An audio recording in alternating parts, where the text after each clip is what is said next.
Vote चोरी की सरकार चला रहे हैं, ऊपर से स्टूडियो में चिल्ला रहे हैं।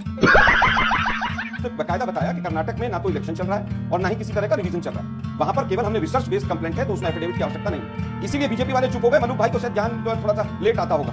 जिस तरह से सिटीजनशिप से बार-बार जोड़ रहे हैं, इलेक्शन कमीशन का तो काम ही नहीं है वो। क्या एसआईआर से सिटीजनशिप तय होगी क्या? कुछ भी बोल देते हैं आके स्टूडियो में बैठकर। कौन है ये लोग, कहां से आते हैं? देश के गृह मंत्री से लेकर सुप्रीम कोर्ट कह रहा है कि सिटीजनशिप से इसका कोई लेना देना नहीं। अरे भाई, बांग्लादेशियों को गृह मंत्रालय का काम है, निकाले। 20 साल से बिहार में सरकार चला रहे, 11 साल से केंद्र में काबिज है। यहाँ पर हिंदू मुसलमान करने के लिए केवल एक एंगल देना होता है। मिलान किसने किया? वो इलेक्शन कमीशन।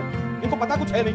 वीडियो रिकॉर्डिंग के लिए सरकार कानून ले आती है कि वीडियो रिकॉर्डिंग नहीं देंगे, क्योंकि उसको पता नहीं 36,000 साल या कितने लग रहे थे। वो महानुभाव आज कल गायब है, कहीं दिखाई नहीं दे रहे। जय श्री राम दोस्तों।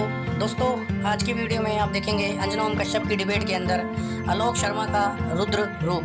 और आज तो आलोक शर्मा ने हद ही कर दी और उसने आज तो मलूक नागर और शहजाद पूनावाला की ढंग से बखिया उधेड़ दी, जिसको अंजना ओम कश्यप भी सुन के दंग रह गई। दोस्तों, वीडियो ही बहुत मजे होने वाली है और अगर आज की वीडियो आपको पसंद आए तो प्लीज़ लाइक ठोको, सब्सक्राइब करो और वीडियो को शेयर करो। Thank you. पिक्चर चालू करो बे। और ये विषय पूरी तरह से इस सरकार की चूलें हिला चुका है। सरकार घबराई हुई है, देश के प्रधानमंत्री घबराए हुए हैं, पूर्व इलेक्शन कमिश्नर कहां है पता नहीं है। पूरे विश्व में भारतीय लोकतंत्र जिस तरह से शर्मसार हुआ है, 300 सांसद इलेक्शन कमीशन ऑफ इंडिया के दफ्तर तक मार्च करके गए। यही नहीं, अभी और सुनिए। तो ये पूरी सरकार घबराई हुई है। और सरकार मतलब आरएसएस सरकार की विचारधारा जो है वही गोडसे की विचारधारा से तमाम प्रेरित लोग इस सरकार के अंदर बैठे हुए हैं।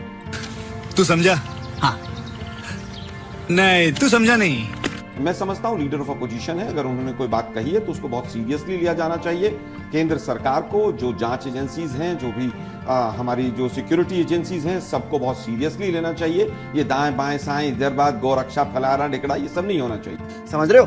पहली चीज तो यह है कि इलेक्शन कमीशन की तरफ से बार बार बीजेपी क्यों आकर वोट प्रेस कॉन्फ्रेंस करने पर बैठ जाती है? इलेक्शन कमीशन क्यों नहीं जवाब देता उन सब तमाम सवालों का?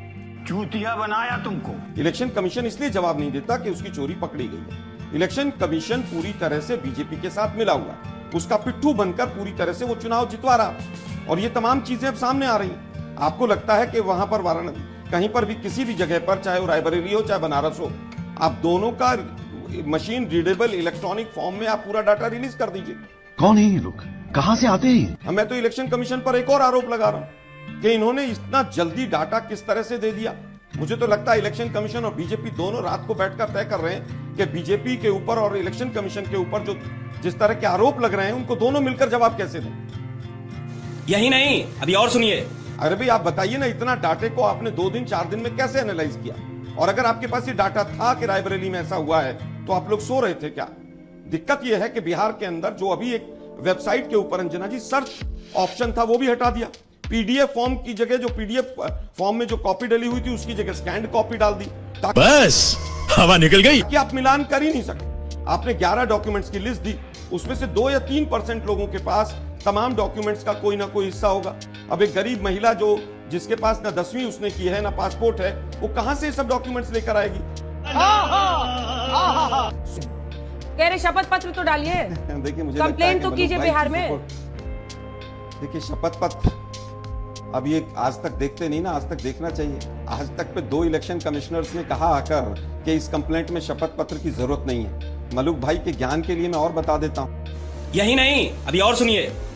उन्होंने तो पूरा बाकायदा कोट किया कि 23B 1960 में जिस तरह का प्रोविजन है, उसको इलेक्शन कमिशन गलत कोट कर रहा है। इलेक्शन कमिश्नर्स ने आज तक पे कहा है, लेकिन दुर्भाग्य है कि आज तक देखते नहीं है। टेलीविजन पे बयान दे दे। अरे भाई, कल की बात है, कल 5 से 6 बजे। मतलब सुप्रीम कोर्ट आप चाहते ही नहीं। देखिए मलूक भाई, मैं आपके बीच में नहीं बोला, बदतमीजी मत कीजिए भाई। देखिए, ये कोई तरीका नहीं है भाई।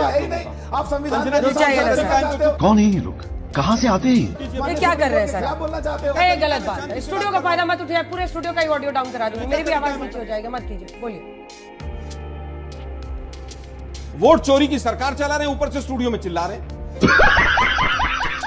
वापस आते हैं। देखिए, उन्होंने बकायदा बताया कि कर्नाटक में ना तो इलेक्शन चल रहा है और ना ही किसी तरह का रिवीजन चल रहा है। वहां पर केवल हमने रिसर्च बेस्ड कंप्लेंट है, तो उसमें एफिडेविट की आवश्यकता नहीं है। इसीलिए बीजेपी वाले चुप हो गए। मलूक भाई को शायद ज्ञान थोड़ा सा लेट आता होगा। बीजेपी वाले एफिडेविट नहीं मांग रहे हैं। और आज तक देख लिया करें, आज तक अच्छा चैनल है। केजरीवाल ने भला किया क्या? घंटा किया है।